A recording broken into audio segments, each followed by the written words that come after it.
আমার লোকজন কেউ না কেউ আমার নাম ধরে ডাকবে, তাই না?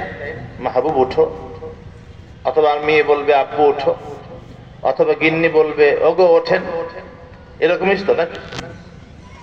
কিন্তু নবীজি শায়িত আছেন, ঘুমিয়ে আছেন, নবীকে ডাকবেন কেমন? নাম ধরে কি ডাকা যাবে?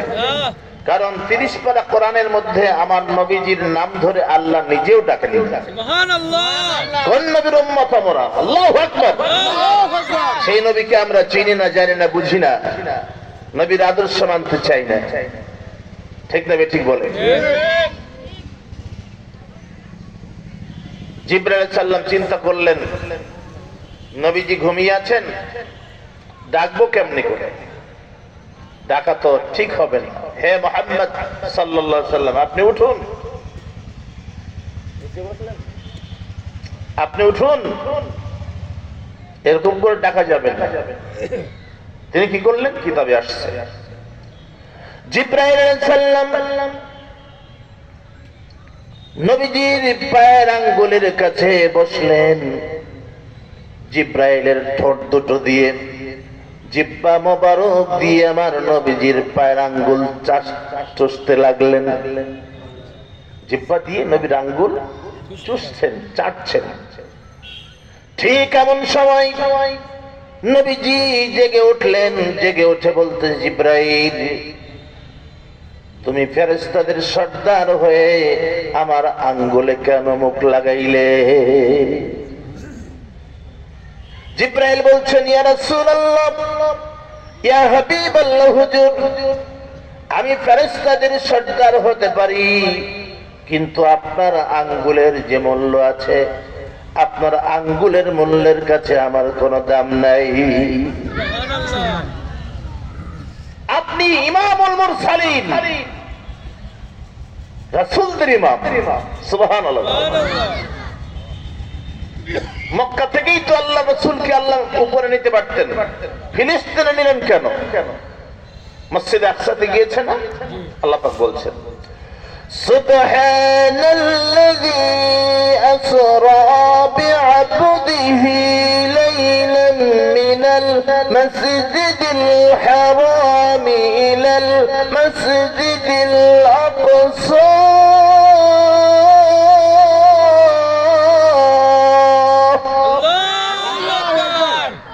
সেই পবিত্রতম সত্তা যিনি তার গোলামকে একটি রাত্রের কিছু অংশে মসজিদে হারাম থেকে মসজিদে আকসা পর্যন্ত ভ্রমণ করেছে। দেশের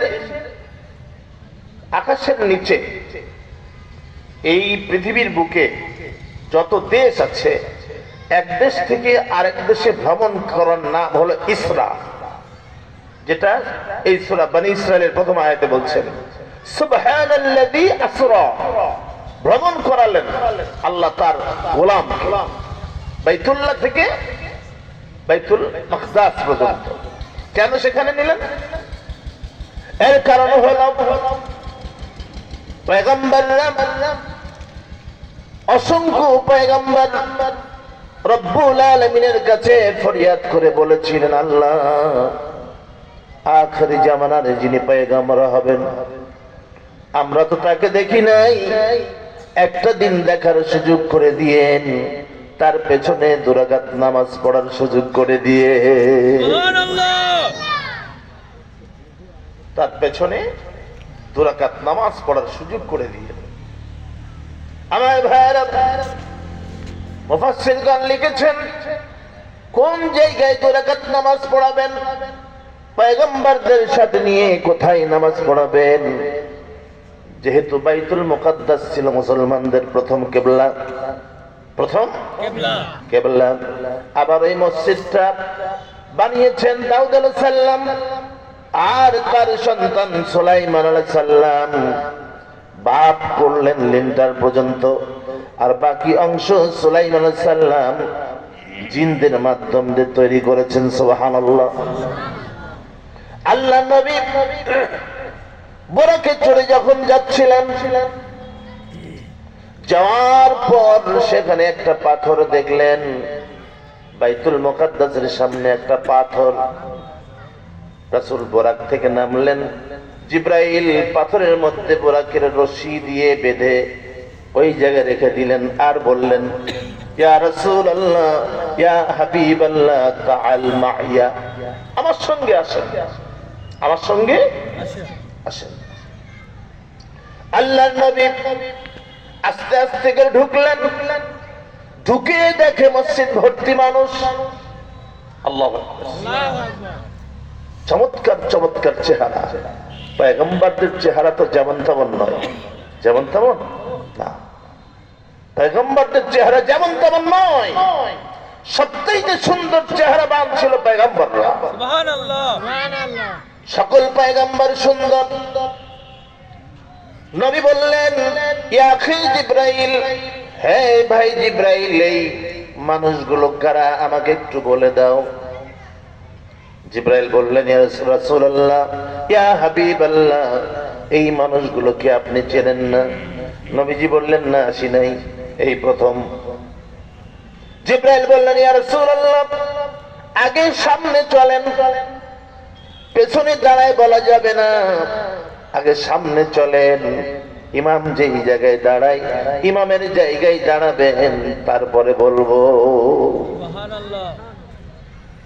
সামনে থাকে কে? ইমাম। কে থাকে?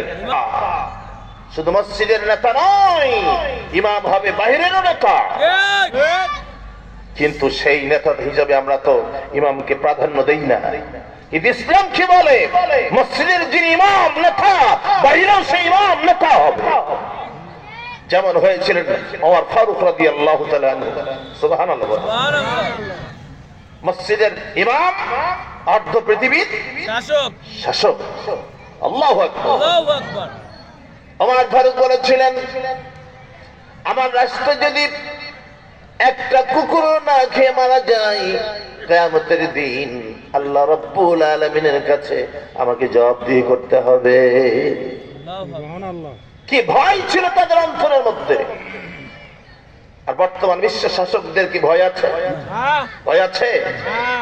চেটে পুটে মেরে রেখে সে সাবার করতে পারলেই বাঁচি। কত খাবে, কত লাগবে তোমার, মরে গেলে তো সব পড়েই থাকবে। টাকাও দেবে না, খাটও দেবে না, তোষকও দেবে না, এসিও দিবে না, ফ্রিজও দিবে না, কিচ্ছু দেবে না।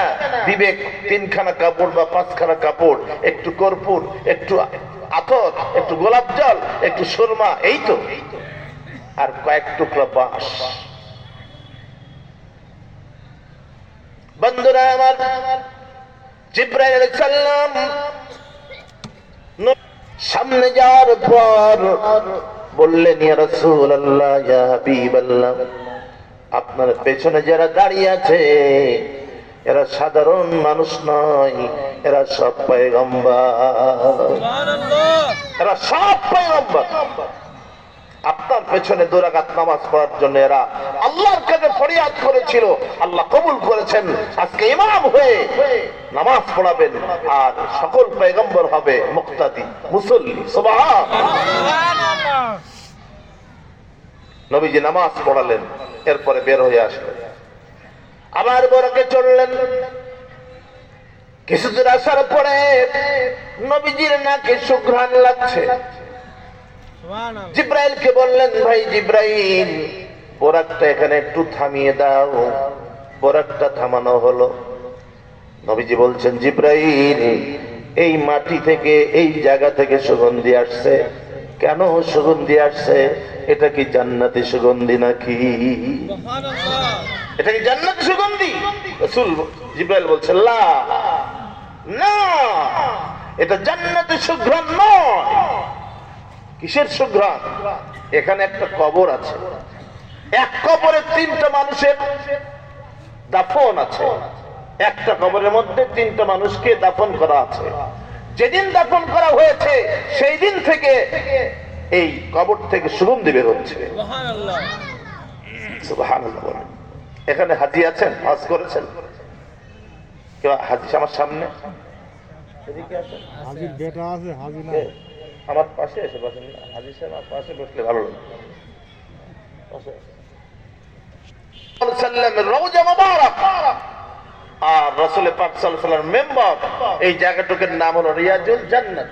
রিয়াজুল জান্নাত, এর মধ্যে একটা আলাদা সুঘ্রাণ, এটা পৃথিবীর কোন আতরের নয়, মেশক আম্বরের নয়, এই সুঘ্রাণটা বিশ্ব নবীর রওজা মোবারকের সুঘ্রাণ। সুবহানাল্লাহ, সুবহানাল্লাহ। বিশ্ব নবীর রওজা থেকে 24 ঘন্টায় সুঘ্রাণ বের করে দিচ্ছেন কে? আরো জোরে বলেন, আরো জোরে বলেন। আল্লাহর পয়গম্বর বললেন, জিবরাইল, 3 জন ব্যক্তিকে একই কবরে দাফন করা হয়েছে। কাদের কবর একটু জানতে চাই? কাদের কবর? এই ছেলে, তুমি মাইকের কাছে বসবা, যতক্ষণ বক্তারা ওয়াজ করবে উঠবে না, কারণ তুমি কি মাইকওয়ালা? যদি এলাকায় যাবেন কোথায়? দুনিয়ার পুলিশ ধরলে কিছু টাকা দিয়ে ছাড়া আনা যায়। জেলে গেছে, 10 বছরের রায় হয়েছে, ভেতরে ভেতরে দিয়েও জামিন নেওয়া যায়। কিন্তু আল্লাহর দরবারে ঘুষ চলবে? জোরে বলেন, ঘুষ চলবে? কোরআনের মাহফিল হচ্ছিল, তাফসীর মাহফিল হচ্ছিল, তুমি আসো নাই, তুমি আসো নাই, বরং মানুষকে ডিস্টার্ব করেছো। আজ তোমার খবর আছে। ইন্না বাতশা রাব্বিকা লাশাদীদ। আল্লাহু আকবার। ইন্না বাতশা রাব্বিকা লাশাদীদ। আল্লাহ বলছেন তোমার রবের পাকড়াও বড় শক্ত। আল্লাহু আকবার। বড় শক্ত। সকল ক্ষমতার মালিককে আল্লাহ। আল্লাহ। তো জিবরাইল বলছেন, ইয়া রাসূলুল্লাহ, এখানে যে সুগন্ধি বের হচ্ছে, এই সুগন্ধির ঘটনা বলতে গেলে অনেক সময় লাগবে। আপনাকে তো যেতে হবে বহুদূর। কত দূর? এখান থেকে ঢাকা, সৌদি আরব, আমেরিকা, ব্রিটেন। আমার ভাই, দুনিয়া থেকে প্রথম আকাশ কত বড় জানেন? প্রথম আকাশ মরুভূমির মধ্যে, যদি সবচেয়ে বড় মরুভূমির নাম সাহারা মরুভূমি। কি? সাহারা মরুভূমি। এই সাহারা মরুভূমির মধ্যে যদি একটা সরিষা ফেলে দেওয়া হয়, মরুভূমির তুলনায় সরিষা কত বড় দেখা যাবে? কিছুই না। আল্লাহর হাবিব বলছেন, আমি যখন প্রথম আকাশ পাড়ি দিয়ে দ্বিতীয় আকাশের কাছে গেলাম, আমার মনে হলো দ্বিতীয় আকাশের তুলনায় প্রথম আকাশ একটা সরিষার দানার মতো। আরে ভাই, আর পৃথিবী তো কি জিনিস! আর সূর্য তো পৃথিবীর চাইতে 13 লক্ষ গুণ বড়। সূর্য পৃথিবীর চাইতে 13 লক্ষ গুণ বড় সূর্য। তাহলে পৃথিবীর কতটুকু? আবার এই পৃথিবীতে 4 ভাগের 3 ভাগে পানি, 1 ভাগ স্থল, আর 3 ভাগ পানি। কয়েকটা রাষ্ট্র মাত্র, 200-300 রাষ্ট্র, 200-300 রাষ্ট্র, সব পানি। সব কি? পানি। বন্ধুরা আমার, জিবরাইল বললেন, ইয়া রাসূলুল্লাহ, ইয়া হাবিবাল্লাহ, হুজুর, লম্বা ঘটনা বলা যাচ্ছে না, বলতে গেলে অনেক সময় পেরিয়ে যাবে, আপনাকে বহুদূর যেতে হবে, সময় লাগবে অনেক বেশি। আল্লাহ বললেন, জিবরাইল, কাকে বলতেছো? আমার বন্ধুকে বলতেছো। আমার বন্ধুর সঙ্গে বেয়াদবি করো না। আমার বন্ধু যা শুনতে চাই তুমি শোনায় দাও।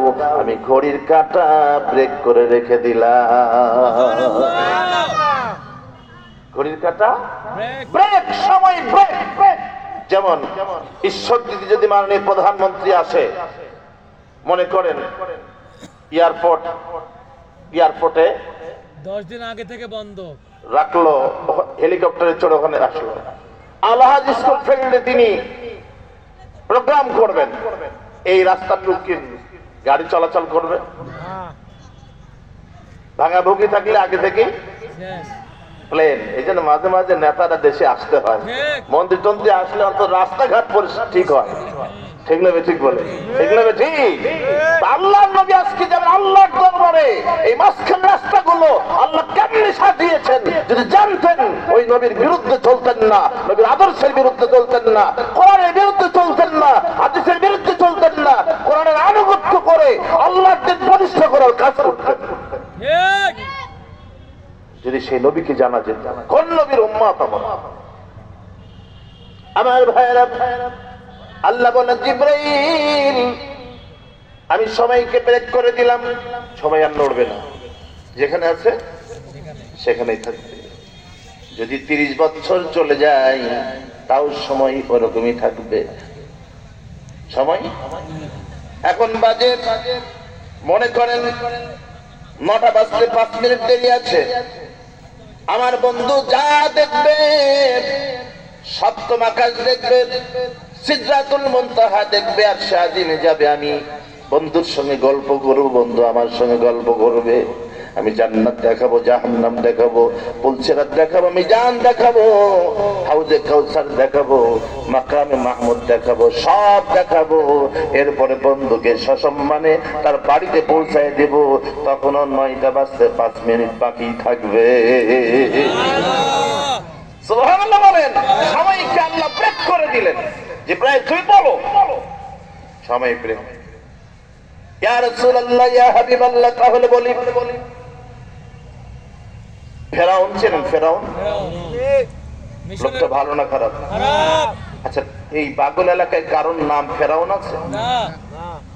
রাখে কেউ? নমরুদ, আবু জেহেল রাখেন না? কেন রাখেন না? শয়তান। খারাপ মানুষ, খারাপ মানুষ বুঝি আর নেই, আর নেই। আরে সুন্দর নাম আব্দুল কুদ্দুস, আব্দুল লতিফ, আব্দুর রহিম, কিন্তু কাম করে মিস্টার ইংলিশের চাইতেও জঘন্য। ঠিক। আছে কি নেই? আছে কি নাই? নাম দিয়েই কাম হবে না, ভিতরে জিনিস থাকতে হবে। আমার ভাইয়েরা, এটার নাম কি? মোবাইল। এটার দাম নাই 1500 টাকা। একটা ভালো আইফোনের দাম কত? 1 লাখ, দাম নিম্ন 1.5 লাখ।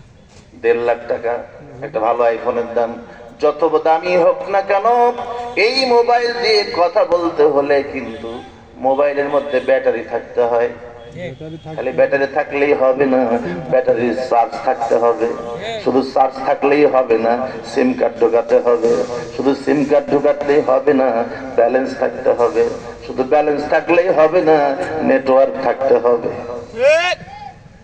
ঠিক না ঠিক বলে? ঠিক না ঠিক? মোবাইল হলেই কথা বলা যায় না, এটা দিয়ে কথা বলতে হলে অনেকগুলো শর্তের দরকার, অনেকগুলো জিনিসের মধ্যে আছে। থাকতে হবে। আমার ভাইয়েরা, এখন মনে করেন আমি আপনি এই 3.5 লাখ মানুষ একটা মোবাইল সেট মনে করেন, ভেবে নেন যে আমি একটা মোবাইল সেট, আমি যোগাযোগ করব কার সাথে? আল্লাহর সাথে। কথা বলবো কার সাথে? আল্লাহর সাথে। আর আল্লাহর সাথে কথা বলতে হলে তো আমার মানব নামক মোবাইলের একটা ব্যাটারি আছে, ওই ব্যাটারির নাম হলো হার্ট। কাল কি কাল, এখন কালবে চার্জ থাকতে হবে, ঠিক। হার্টের চার্জ থাকতে হবে। হার্টের চার্জ কি? হার্টের চার্জ হলো নামাজ, জিকির, তাসবিহ, তাহলিল, আল্লাহর জিকির, আল্লাহর পথে চলা, দিন পালন করা, কোরআনের পথে চলা, কোরআনের আইন প্রতিষ্ঠা করার কাজ করা। এইগুলো যত বেশি করা যাবে ততই হার্টের চার্জ বেড়ে যাবে। সুবহানাল্লাহ। এবার চার্জ দিলাম ঠিকই, চার্জ দেওয়ার পরে একটা সিম কার্ড ঢোকাতে হবে এই দেহের মধ্যে। সিম কার্ডের নাম কি? নামাজ। সিম কার্ডের নাম হলো লা ইলাহা ইল্লাল্লাহ মুহাম্মাদুর রাসূলুল্লাহ সাল্লাল্লাহু আলাইহি সাল্লাম। এটা হলো সিম কার্ড। এখন ব্যালেন্স থাকতে হবে সিম কার্ডে। ব্যালেন্স হলো নামাজ, রোজা, হজ, যাকাত, তাসবিহ, তাহলিল, জিকির, আজকার, এইগুলো হলো ব্যালেন্স। আর নেটওয়ার্ক থাকতে হবে। এই বডি আল্লাহর সঙ্গে যোগাযোগ করতে হলে নেটওয়ার্ক রাখতে হবে। ঠিক না ঠিক বলেন? এই নেটওয়ার্কের নাম হলো কোরআন হাদিস। নেটওয়ার্কের নাম কোরআন হাদিস কোরআন হাদিস। এর বাহিরে চললে আল্লাহর সঙ্গে যোগাযোগ রক্ষা করা যাবে না। যাবে? না কোরআন হাদিস ছাড়া কি আল্লাহর কাছে যাওয়া যাবে? যাওয়া যাবে ঠিকই, কিন্তু আল্লাহ বলবে খুযুহু ওয়া